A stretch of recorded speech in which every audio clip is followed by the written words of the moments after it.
NASA is fast-tracking plans to put a nuclear reactor on the moon, and it's all in the name of space exploration. The NASA acting director has announced that he's planning to do this. Sean Duffy says China and Russia have similar plans and could declare parts of the moon off limits. The newly announced plan does not have a specified completion date. Leroy Chiao is the retired NASA astronaut. It's hard enough to build a nuclear reactor on Earth. How on earth do they hope to do it on the moon? This is not the first effort to make nuclear reactors for space. Of course, we've had not exactly reactors, but we've had plutonium sources that have provided energy for spacecraft, just like the Voyagers, which are still going, by the way, all these years, over 50 years later.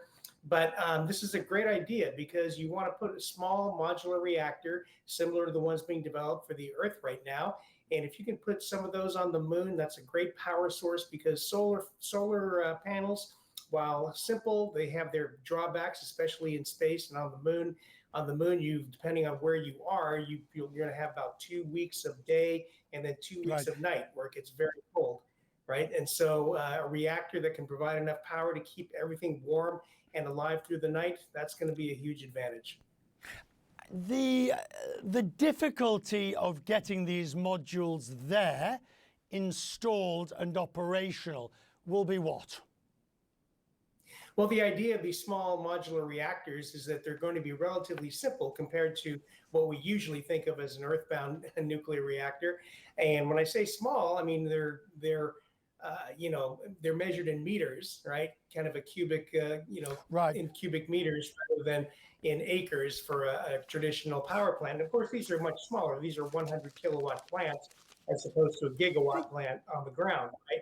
And so you would launch the whole thing in one piece, have it put down on the moon, and then go through a self-activation. So, in principle, it sounds pretty simple, but of course the devil is in the details.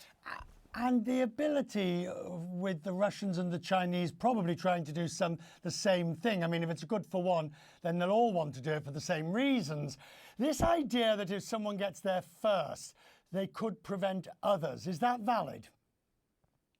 Well, the idea is if you put something like a nuclear reactor on the moon and then you declare kind of a safe zone saying, hey, within certain kilometers or whatever of this reactor, that's a danger zone and we would want everyone else to keep out of it, right?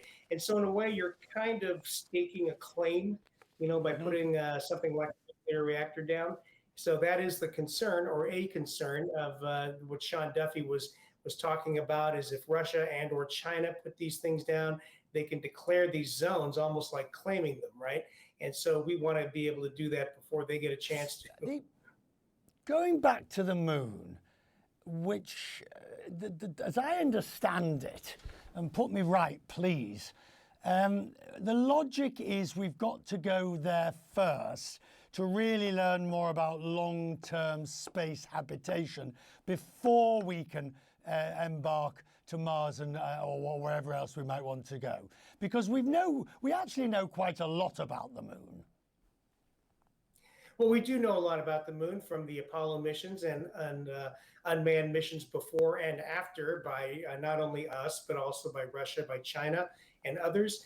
And so we do know a fair amount about the moon, but what we want to do before we launch things to Mars, because Mars is so far away, the moon is the perfect place to develop and test hardware and even train astronauts to work in those kinds of reduced atmosphere, reduced gravity, and very dusty environments. The reason being, it's only 3 days away, right? If you have an issue, you can get your crew back in 3 days. Mars, on the other hand, is half again as far away from the sun as the Earth. And even when the planets are aligned, we typically talk about 6-month one-way trips, right? So if you have an issue, it's going to take you over a year to get your crew back. So you want to make sure everything's going to work. So the moon is a great place to develop and test all that and train people up on these kinds of missions. Who will be first to go to the moon, to Mars, do you think? Will it be someone like a private organization, like an Elon Musk funded and run? Will it be a governmental? Will it be China? Who do you think is going to be first on the way to Mars?